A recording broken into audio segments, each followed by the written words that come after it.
something done for 2 years. And I thought, shut up and sit down, you know, till you've had at least 13 more years. Without 13 years in the dock, you got nothing to complain about. So here we've had these tables that for all of these years have been reviewed and reviewed and reviewed, and everything doesn't work. You can never get it to fruition. And what Jed Ayers is going to show you with the data he has is that, in fact, his proposal is totally consistent with the balance and the town character, and that is the major objective of the local coastal plan. I've quoted at pages 2 to 3 the kind of critical objectives here of the town plan. The controlling goal shall be the preservation of the town's character. And this character depends upon a balance and so on. But the next sentence says, the preservation of the town's character shall be achieved while allowing orderly growth. Now, how do you allow orderly growth if you won't amend the tables to accurately reflect the balance that is supposed to be preserved in the character? So, to repeat, it is my opinion that approval of this project, and that means approval of the project for the 4 additional units, as well as approving an amendment of the table right here and right now, can be done without more, and that the staff is incorrect in its conclusion that this is premature,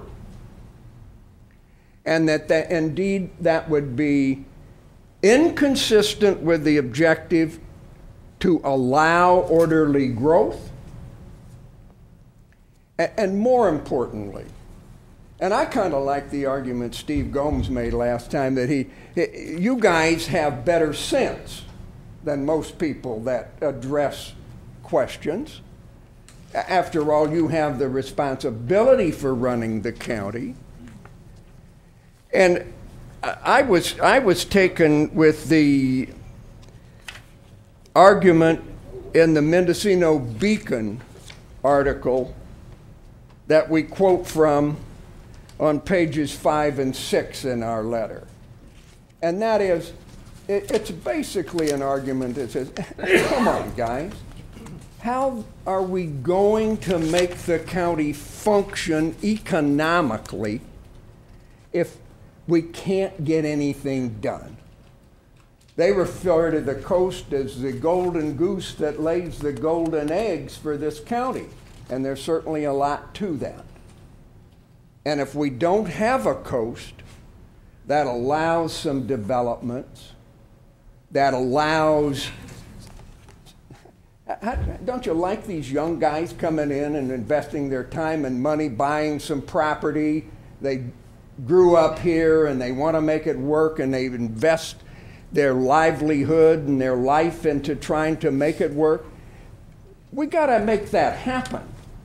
You can't say, well, you got to wait another 10 or 12 years till the stars align before we can get just exactly the right group in to amend this thing.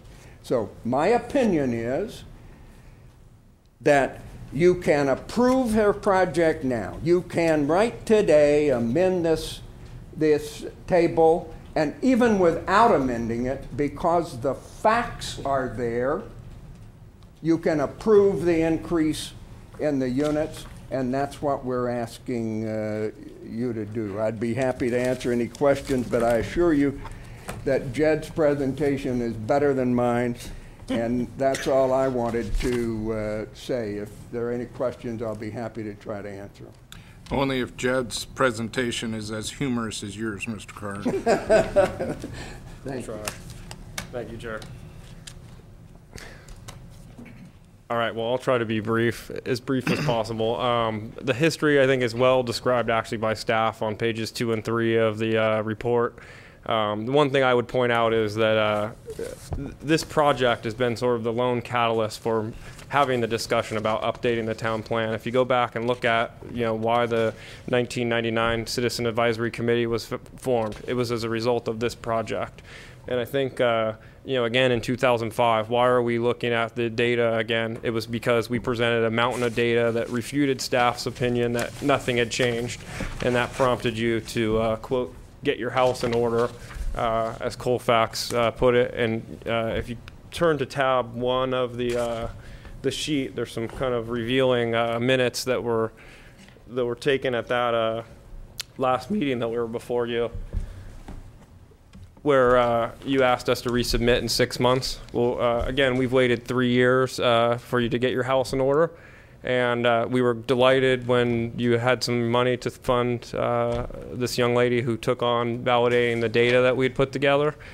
And, as Jared pointed out, I think we finally reached a point today, 3 years later, where we've refuted some of the legal arguments here. Staff has validated the data within a reasonable margin of error. I don't think we're ever going to have perfect data. If you go back to '89 when this stuff was collected, there's different ways of looking at it, but we've shown, and I will show you their charts, that there's a trend. There's an underlying trend that's consistent with the town plan and the tenet of balance. And we're going to share that with you. And I think staff is actually really crying out for your leadership to vote on this so that the people behind us that want to get their other rooms approved have a basis to do this.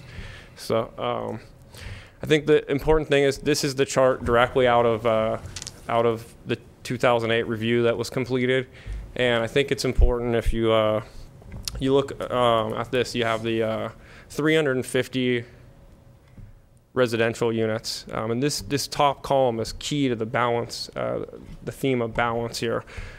Depending on how you counted the residential units in 1989 that ended up in the certified plan in '92, you either had 306 or you had 350 residential units.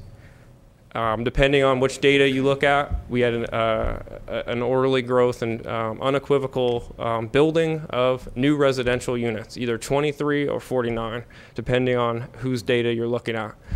And that gives you either 7% or 14%, or if you actually look in the staff report, they use the 306 number.